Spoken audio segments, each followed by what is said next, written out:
Good morning student. Online class में आपका स्वागत है। मैं उम्मीद करती हूँ कि ऑनलाइन क्लास में आपको जो पढ़ाया जा रहा है वो समझ में आ रहा होगा। ठीक है, हमने जो है 22 चैप्टर तक कंप्लीट कर लिया है और अब जो है 23 चैप्टर शुरू करने जा रहे हैं, जिसका नाम है अपना घर। अपना घर हमेशा अपना ही घर होता है। उसमें सबको जो है एक शांति मिलती है, एक संतुष्टि मिलती है। हम भले कहीं भी चले जाए घूमने के लिए थोड़े दिन के लिए, लेकिन थोड़े दिन वहाँ रहने के बाद हमें जो है अपने घर की याद आती ही है। अपना घर तो अपना घर ही होता है। और किसी भले कितनी सुख सुविधा वाले घर में चले जाए, सारी फैसिलिटी हमें मिल जाए, फिर भी अगर अपना घर छोटा भी है तो वो हमें अच्छा लगता है। इस चैप्टर में यही बताया गया है कि जो है एक बच्चा अपने मामा के घर जब रहने जाता है तो वहाँ उसकी उसके साथ जो बिहेवियर होता है, जो व्यवहार किया जाता है, उससे वो बहुत परेशान हो जाता है और उसको अपने घर की याद आती है। वो जब वहाँ जाता है तब तो बहुत खुश होता है कि मैं मामा के घर रहूँगा, वहाँ पर जो है मज़े करूँगा। लेकिन जब वहाँ रहने के बाद उसे ये एहसास होता है कि उसका जो खुद का घर था, उसकी जो माँ थी, उसका जो छोटा भाई था, उन्हीं के साथ वो खुश था, यहाँ वो खुश नहीं रह सकता। तो इसमें यही बताया गया है। तो इसी चैप्टर को हम शुरू करने जा रहे हैं। तो मैंने यहाँ पर इस चैप्टर से रिलेटेड कुछ शब्दार्थ लिखे हैं जिसको मैं आपको समझाना चाहती हूँ। ठीक है, जबरन यानी जबरदस्ती, उद्दंड यानी शरारती, परिचय यानी जान पहचान, उपद्रव यानी लड़ाई झगड़ा करते हो ना तुम भी क्लास में लड़ाई झगड़े, अपराधी यानी मुजरिम, बुखार यानी ज्वर, ज्वर यानी फीवर, ठीक है, चिंतित यानी परेशान, ठीक है, आक्रमण का मतलब होता है निकम्मा, जो कोई काम न करता हो, निकम्मा यानी जो कोई काम न करता हो, निर्बोध यानी नासमझ, बिल्कुल नासमझ, उसको किसी भी बात की कोई समझ ना हो। तो इसी के साथ जो है मैं आपके चैप्टर जो है शुरू करने जा रही हूँ। इसमें जो पाठ का विषय है मैं आपको समझाना चाहती हूँ। बच्चों का मन प्यार पाकर हर्षित होता है। जो बच्चे होते हैं ना छोटे, उनका मन हमेशा प्यार, जहाँ प्यार मिलता है, प्रेम मिलता है, वही खुश होता है, हर्षित होता है, मतलब खुश होता है। तथा अपमान और तिरस्कार पाकर आहत होता है। आहत यानी दुखी होता है। ठीक है, जब कोई उनका अपमान करता है, जो है उनकी इंसल्ट करता है, तो उनको बहुत बुरा लगता है। प्रस्तुत कहानी में बच्चों के बाल मन को चित्रांकित किया गया है। चित्रांकित मतलब बालक, एक छोटे से बालक का मन कैसा होता है उसको यहाँ प्रस्तुत किया गया है, बताया गया है। इस कहानी में छोटे छोटे बच्चों के मनोविज्ञान का भावपूर्ण वर्णन है। मतलब जो छोटे छोटे बच्चे हैं उनके मनोविज्ञान का क्या है, भावपूर्ण वर्णन है। एक बार अब जो है अपन पाठ की शुरुआत करते हैं। एक बार नदी किनारे कुछ बच्चे खेल रहे थे। कहानी की शुरुआत में क्या है कि एक बार नदी के किनारे कुछ बच्चे खेल रहे थे। अचानक बच्चों के सरदार, सरदार मतलब जो सबसे मुख्य होता है, प्रमुख होता है, बड़ा होता है, वो सात्विक के दिमाग में एक, या सरदार आप लीडर से भी समझ सकते हो, जो लीडर होता है वो सरदार सात्विक के दिमाग में एक बात आई कि नदी किनारे पेड़ के कटे हुए तने को लुढ़का कर घर ले जाए। मतलब नदी के किनारे जो पेड़ का कटा हुआ तना है, ठीक है, उसको कहाँ ले जाए, अपन घर ले जाए। लुढ़का कर यानी जो है फिसलते हुए, लेटा कर, ठीक है, उसको ले जाए। लेकिन सात्विक का छोटा भाई वासु उस लट्टे पर बैठा था। उस लट्टे पर बैठा था मतलब उस लकड़ी का जो तना था उस पर बैठ गया। वहां से हिलने का नाम नहीं ले रहा था। बच्चा है, वो जिद पे अड़ गया कि नहीं, मैं वहां से नहीं हिलूंगा। तभी सात्विक उसे डांटते हुए बोला, देख बहुत पीटेगा। मतलब सात्विक बड़ा था तो उसको डांटने लगा कि अगर तू यहाँ से नहीं हटेगा तो मेरे हाथ से बहुत पीटेगा। भलाई चाहता है तो उठकर भाग जा यहाँ से। अगर तू तेरा भला चाहता है तो यहाँ से उठ के भाग जा। ये सुनकर वासु और जमकर लट्टे पर बैठ गया। मतलब जब उसने ये सुना कि उसका भाई उसे डांट रहा है तो और जिद करने लगा, हट करने लगा कि नहीं मैं तो यही बैठूंगा, वो और जमकर वहाँ बैठ गया।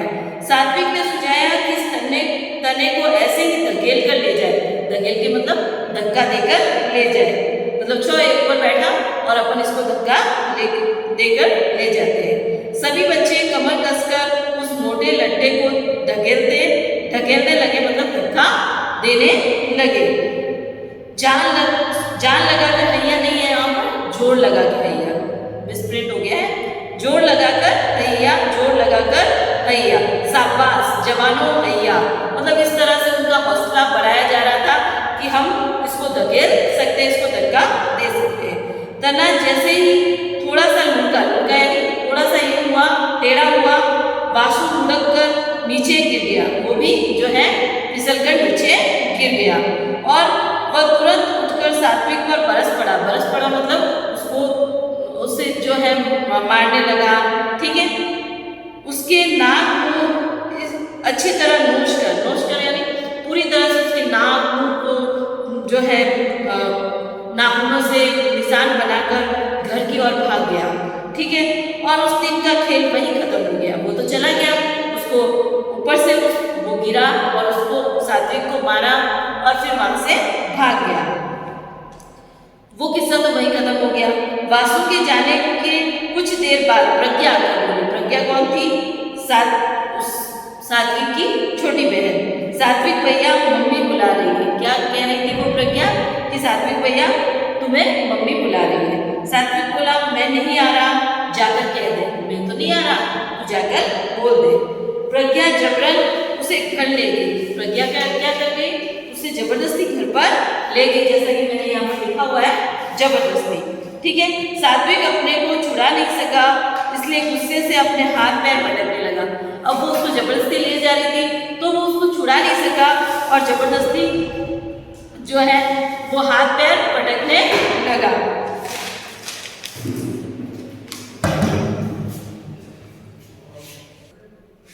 सात्विक को देखते ही उसकी माँ उस पर बरस पड़ी, मतलब उस पर गुस्सा करने लगी। बोली तूने फिर वासु को मारा? सात्विक बोला नहीं, मैंने नहीं मारा। वासु जो पहले ही माँ से शिकायत कर चुका था, ठीक है, पूछने पर बोला हाँ माँ, इसने ही मुझे मारा है।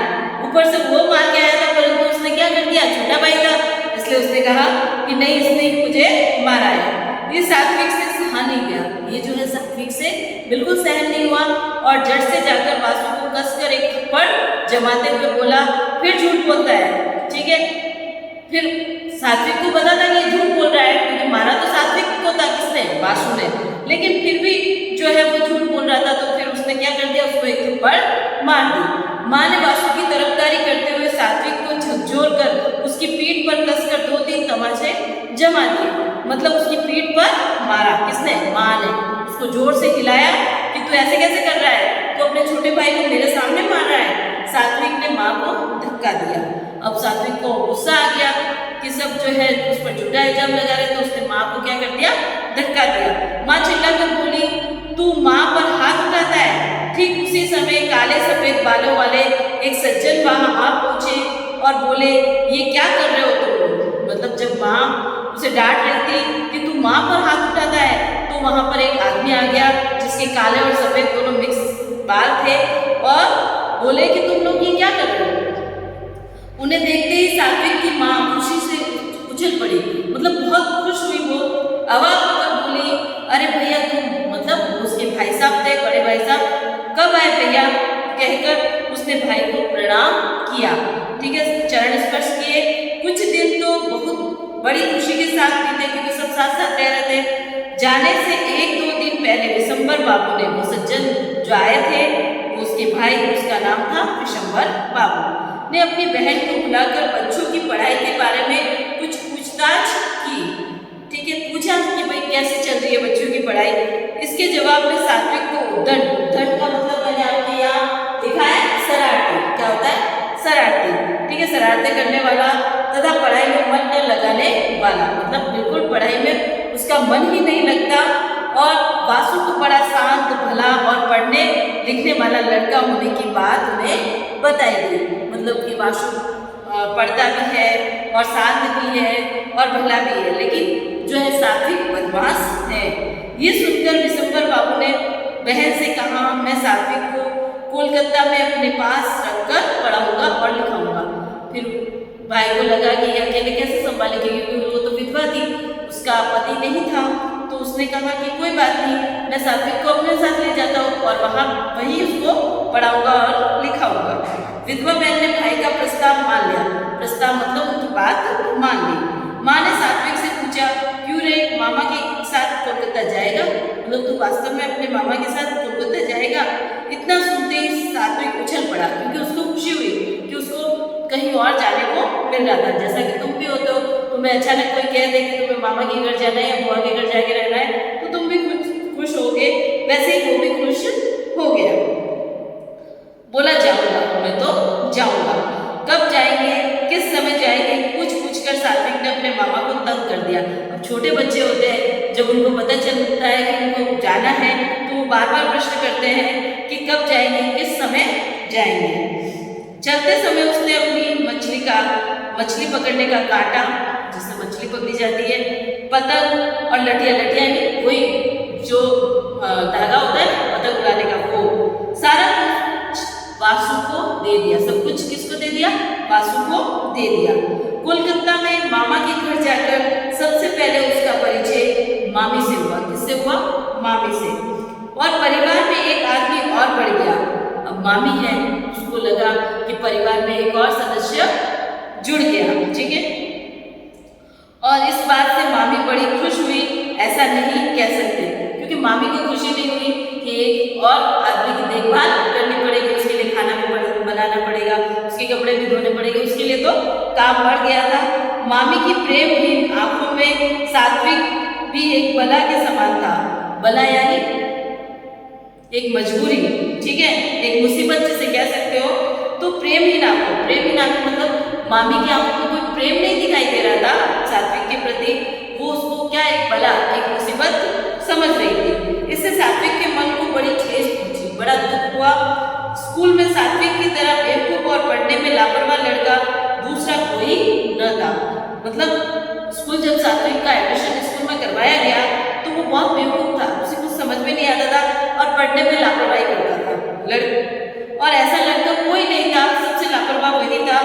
कोई भी प्रश्न पूछे जाने पर अगर उससे कोई भी प्रश्न पूछा जाता था तो वह मुंह फाड़े अध्यापक को देखता रहता था। अगर टीचर उससे कोई प्रश्न करते तो वो केवल मुंह फाड़कर उनके सामने देखता रहता था। जब अध्यापक उसे मारते तो बोझ से लदे गधे की तरह चुपचाप पिटता रहता था।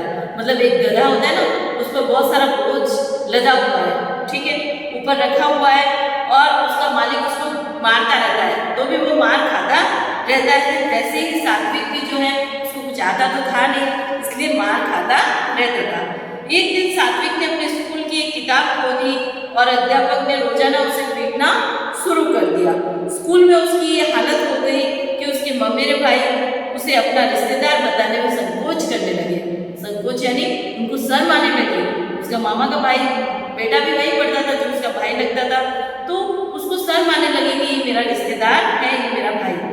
घर और स्कूल में इतना निरादर पाकर, मतलब घर में भी मामी उससे अच्छे से बात नहीं करती थी, उसका भाई उससे अच्छे से बात नहीं करता था, केवल मामा जो थे वो अच्छे से बात करते थे। और स्कूल में भी उसको निरादर मिलता था, मतलब उसका अपमान होता था क्योंकि उसको पढ़ना नहीं आता था। पाकर वह उदास रहने लगा। उदास यानी दुखी रहने लगा। उसे अपनी माँ, भाई व अपने दोस्त याद आने लगे। अब उसको जो है अपने पुराने घर, अपने घर की याद आने लगी, जहाँ उसकी माँ, भाई और अपने दोस्त थे वो याद आने लगे। वो उनके साथ बिताया गया समय याद करने लगा। उसे बस सब अब अच्छा लग रहा था। वह माँ के पास जाना चाह रहा था। जब स्कूल जाना उसे सजा लगने लगा, तब एक दिन सात्विक अपनी मामी के पास आकर एक अपराधी की तरह बोला, मामी मेरी किताब खो गई। क्योंकि बार बार स्कूल में उसको अपमानित किया जाता था, उसकी इंसल्ट की जाती थी, तो जो है अब वो क्या करे, अब तो उसको स्कूल नहीं जाना था। तो एक मुजरिम कि भाई मैं मामी से ये बोल देता हूँ कि मेरी तो बुक ही खो गई, किताब ही खो गई, तो जो है मुझे स्कूल नहीं जाना पड़ेगा। मामी मुंह बनाकर बोली, मतलब मुंह बिगाड़ कर बोली, अच्छा ही किया, महीने में 5 बार मैं तुम्हें किताब खरीद कर नहीं दे सकती। मतलब महीने में हर बार तुम किताब घुमा देते हो, हर बार मैं तुम्हें नहीं ला के दे सकती। सात्विक कुछ बोले बिना ही वहाँ से चला आया और वह दूसरे के पैसे बर्बाद कर रहा है ये सोचकर उसका मन घबराया। मतलब उसको ऐसा लगा कि मामी ऐसे कह रही है तो मुझे ऐसा लगता है कि मैं दूसरों के पैसे क्या कर रहा हूँ, बर्बाद कर रहा हूँ। और इससे वो दुखी हुआ और रोने लग गया। स्कूल से वापस आकर उसी रात उसके सिर में दर्द होने लगा। जिस दिन वो स्कूल से वापस आया उसी रात उसके सिर में क्या होने लगा, हेडेक होने लगा। मतलब सिर में दर्द यानी हेडेक होने लगा। शरीर में कंपकपी सी होने लगी, मतलब ठंड लग रही थी उसको। वह समझ गया कि उसे बुखार आने वाला है, फीवर होने वाला है। साथ ही वह ये भी समझ गया कि उसका बीमार पड़ना बेवजह मामी पर बोझ डालना है। अगर मैं बीमार पड़ गया तो मामी में फिर से क्या बढ़ जाएगा, एक बोझ बढ़ जाएगा। ठीक है। बीमारी के समय वह अक्रमण्य और निर्बोध बालक की सेवा दुनिया में अपनी माँ के सिवा कोई और करेगा, इस विचार ने ही उसे शर्मिंदा कर दिया। मतलब बीमारी के समय अक्रमण्य, मतलब मैं तो निकम्मा हूँ, कोई काम तो करता हूँ नहीं, और साथ ही साथ निर्बोध ना समझूँ। अगर मेरी सेवा मेरी माँ भी तो नहीं करेगी, और मेरी सेवा केवल इस दुनिया में कौन कर सकता है, मेरी माँ, क्योंकि माँ ही है जो हर स्थिति में अपने बच्चे से प्यार करती है, उसकी सेवा करती है। तो इस विचार ने ही उसे शर्मिंदा कर दिया। मतलब वो शर्मिंदा हुआ, दुखी हुआ। दूसरे दिन सात्विक कहीं दिखाई नहीं दिया क्योंकि उसको बहुत शर्म आई कि कैसे मामी मेरी सेवा करेगी। तो वो दूसरे दिन सात्विक कहीं दिखाई नहीं दिया, वो वहाँ से चला गया था। चारों ओर पड़ोसियों से पूछताछ करने पर भी उसका कहीं अता पता नहीं लगा। उस रोज रात में ही लगातार सावन की रिमझिम बरसात हो रही थी। क्या हो रही थी? रिमझिम बरसात हो रही थी, थोड़ी थोड़ी बारिश हो रही थी। सात्विक को ढूंढने के लिए वे लोग भीगते रहे और अंत में जब सात्विक कहीं भी नहीं मिला तो विशंबर बाबू ने पुलिस में खबर कर दी कि वे पुलिस में रिपोर्ट करवा देते कि जो है सात्विक नहीं मिल रहा है। सारा दिन बीत गया। शाम को घर के सामने पुलिस की जीप आकर रुकी। सारा दिन पूरा हो गया और बीत गया। फिर क्या हुआ? घर के सामने एक पुलिस की जीप यानी गाड़ी आकर रुकी। पुलिस के 2 आदमियों ने सात्विक को पकड़कर गाड़ी से उतारा। मतलब 2 जो साथ में हवलदार थे उन्होंने उसे गाड़ी से उतारा। उसके सारे शरीर में कीचड़ लगा हुआ था। मतलब बारिश में वो अकेला जा रहा था, कहीं गिरा भी होगा तो उसमें पूरा कीचड़ से भर गया था। आंख मुंह लाल हुए पड़े थे क्योंकि बुखार आ रहा था उसको, इसलिए आंख मुंह भी क्या हो गए थे, लाल पड़े हुए थे।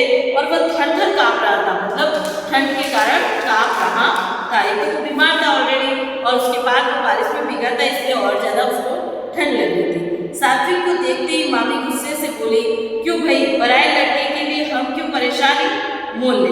मतलब सात्विक को देखते ही मामी को बहुत गुस्सा आ गया। एक तो इसकी सेवा करो और ऊपर से है ना इसकी देखभाल करो और ऊपर से ये जो है हमें इस तरह से परेशान करता है, इसे इसके घर भेज दो। उसने क्या कहा कि अब हमसे ये परेशानी और झेली नहीं जाती, इसलिए इसको अपने घर भेज दो। सात्विक होता हुआ बोला, मैं माँ के पास ही जा रहा था। वो क्या बोला? मैं तो माँ के पास ही जा रहा था। ये लोग पकड़कर वापस ले आए क्योंकि पुलिस में रिपोर्ट लिखा है, इसलिए वो तो पुलिस वाले तो उसको पकड़कर क्या ले आए, वापस ले आए। सात्विक को बुखार आ गया और उसका बुखार बढ़ता ही जा रहा था। वह सारी रात बड़बड़ाता रहा। विशंबर बाबू डॉक्टर को बुलाकर ले आए। अब मामा थे तो वो दुखी हुए और अपने भांजे के लिए वो जो है डॉक्टर ले आए। सात्विक ने अपनी लाल लाल आंखें छत की ओर देखते हुए बोली, फिर बोला, मामा जी मेरे स्कूल में छुट्टी हो गई क्या? मतलब मेरे स्कूल की छुट्टी हो गई क्या? विशंबर बाबू वहां से आंसू पोंछकर प्रेम से सात्विक के बुखार से तपे हाथ को अपने हाथों में लेकर उसके पास जाकर बैठ गए। सात्विक फिर बड़बड़ाने लगा, माँ मुझे मत मारना, माँ मैं सच कह रहा हूँ, मैंने कोई गलती नहीं की। अब उसे बार बार अपनी माँ की याद आ रही थी। उसे ये लग रहा था कि कहीं मेरी माँ मुझे मार ना दे, इसलिए वो कह रहा है, माँ मैंने कोई गलती नहीं की, मुझे मत मारना। दूसरे दिन थोड़ी देर के लिए सात्विक को होश आया और किसी को देखने की उम्मीद में वह कमरे के चारों ओर निरर्थक दृष्टि से देखता रहा। मतलब निरर्थक मतलब जिसका कोई अर्थ ना हो, ऐसी दृष्टि, ऐसी निगाह से वो देखता रहा। फिर निराश होकर चुपचाप दीवार की ओर मुंह फेर कर सो गया। उसको ऐसा लगा कि उसकी माँ आएगी, लेकिन उसकी माँ नहीं आई। दूसरा दिन भी बीत गया। डॉक्टर चिंतित और उदास होकर बोला, सात्विक की हालत ठीक नहीं है। धीमी रोशनी में विशंबर बाबू सात्विक के सिराने बैठकर, मतलब हल्की सी लाइट में जो है, विशंबर बाबू सात्विक के सिराने यानी सिर के पास बैठकर हर पल उसकी माँ के आने का इंतजार कर रहे थे, क्योंकि उन्होंने माँ को तो संदेशा भिजवा दिया होगा, इंफॉर्मेशन दे दी होगी कि उसका बेटा बहुत बीमार है। सात्विक खलासियों की तरह बड़बड़ाने लगा। खलासी कौन होते हैं? कंडक्टर, बस के जो कंडक्टर होते हैं वो। बड़बड़ाने लगा, एक घुमाव नहीं मिला, दो घुमाव नहीं मिला। कोलकाता आते समय उसे थोड़ा रास्ता स्टीमर में तय करना पड़ा। उसने देखा था कि खलासी लोग रस्सी फेंककर पानी नापते थे। पानी को कैसे नापते थे? रस्सी फेंककर नापते थे और सुर में नाम पुकारते थे। जिसका भी नाम पुकारते थे, सुर में पुकारते थे। ठीक उसी समय सात्विक की माँ बहुत तेजी से कमरे में घुसते ही जोर जोर से रोने लगी। आखिर माँ का हृदय है, माँ का दिल है। मामी ने तो उसकी बीमारी में भी उसको ताना मार दिया, लेकिन माँ जो है रोने लग गई। विशंबर बाबू ने बड़ी मुश्किल से उन्हें चुप कराया। सात्विक की माँ बिस्तर पर गिरकर ऊंची आवाज में रो रो कर कह रही थी, सात्विक सोना, माणिक सोना। मतलब सात्विक तू मेरा सोना है, माणिक है, मोती है। ठीक है। सात्विक मानो बड़ी आसानी से उसके जवाब में बोला, क्या? मतलब उसको खुशी हुई और वो बोलने लग गया। इतनी बीमारी में भी क्या करने लग गया? बोलने लग गया। मतलब माँ के आते ही वो एकदम ठीक हो गया। तो ये जो है अपना घर ही होता है और अपनी माँ ही होती है।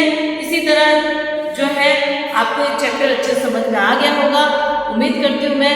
अगर आपको इसमें कोई भी परेशानी, कोई भी शब्द या लाइन में कहीं भी कोई प्रॉब्लम हो तो आप मुझे गूगल मीट पे पूछ सकते हैं, और इसके एक्सरसाइज और क्वेश्चन आंसर मैं आपको ग्रुप में सेंड कर दूँगी। इसके बाद जो है सबसे लास्ट जो चैप्टर रहेगा वो हम पढ़ेंगे।